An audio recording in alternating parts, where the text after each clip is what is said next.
J ജോസഫിന്റെ പുത്രൻ Abu John Joseph party നേതൃത്വത്തിലേക്ക് വന്നത് മക്കൾ രാഷ്ട്രീയത്തിന്റെ ഭാഗമായിട്ടല്ലെന്ന് party deputy chairman Mons Joseph, മറിച്ച് ഘട്ടമായുള്ള പ്രവർത്തന മികവിന്റെ അടിസ്ഥാനത്തിലാണെന്നും MLA പറഞ്ഞു.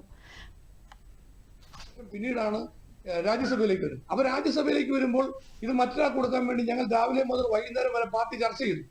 അന്ന് പല പേരുകളും അങ്ങനെ ചർച്ച ചെയ്ത് കഴിഞ്ഞപ്പോൾ ലാസ്റ്റ് ജോസ് കെ മാണി തന്നെ രാജ്യസഭയിലേക്ക് വരാൻ ആഗ്രഹിക്കുന്നു എന്ന ഒരു സൂചന കിട്ടി. അത് നേതാക്കളുടെ യോഗത്തിൽ വെളിപ്പെടുത്തിയപ്പോൾ ഞങ്ങൾ പറയുകയാണ് അത് മക്കൾ രാഷ്ട്രീയമാണെന്ന് ഞങ്ങൾ ആരും എതിർത്തില്ലല്ലോ. മാണി സാറിന്റെ മകനായതുകൊണ്ട് തന്നെ അദ്ദേഹം രാജ്യസഭയിലേക്ക് പോകാൻ ആഗ്രഹിച്ചു എന്ന് പറഞ്ഞപ്പോൾ ഞങ്ങൾ അതിനെ പൂർണ്ണമായിട്ട് സപ്പോർട്ട് ചെയ്തു. അപ്പൊ അതുകൊണ്ട് രാഷ്ട്രീയ പാർട്ടിയുടെ കേരള കോൺഗ്രസ് പാർട്ടിയുടെ കാലാകാലങ്ങളിലുള്ള തീരുമാനങ്ങൾക്ക് അനുകൂലമായിട്ടാണ് നിന്നിട്ടുള്ളത്. ഞങ്ങൾ ഇത്തരത്തിലുള്ള അനാവശ്യമായ ഒരു പ്രസ്താവനയ്ക്കും ഇതുവരെ പോയിട്ടില്ല. പക്ഷേ PJ ജോസഫ് സാറ് പിന്നെ ഇതുവരെ എടുത്തിരുന്ന നിലപാട് അദ്ദേഹത്തിന്റെ മകനെ രാഷ്ട്രീയത്തിലേക്ക് കൊണ്ടുവന്ന് എന്തെങ്കിലും ആക്കുക എന്ന നിലയിൽ മറ്റു നേതാക്കളൊക്കെ പലരും ചെയ്തതുപോലെ അദ്ദേഹം ചെയ്തുമില്ല. അതിനെ പണ്ടൊക്കെ കൊണ്ട് അബു ജോൺ ജോസഫിനെ MP യോ MLA എന്തുള്ള ആൾക്കാരെന്നല്ലോ.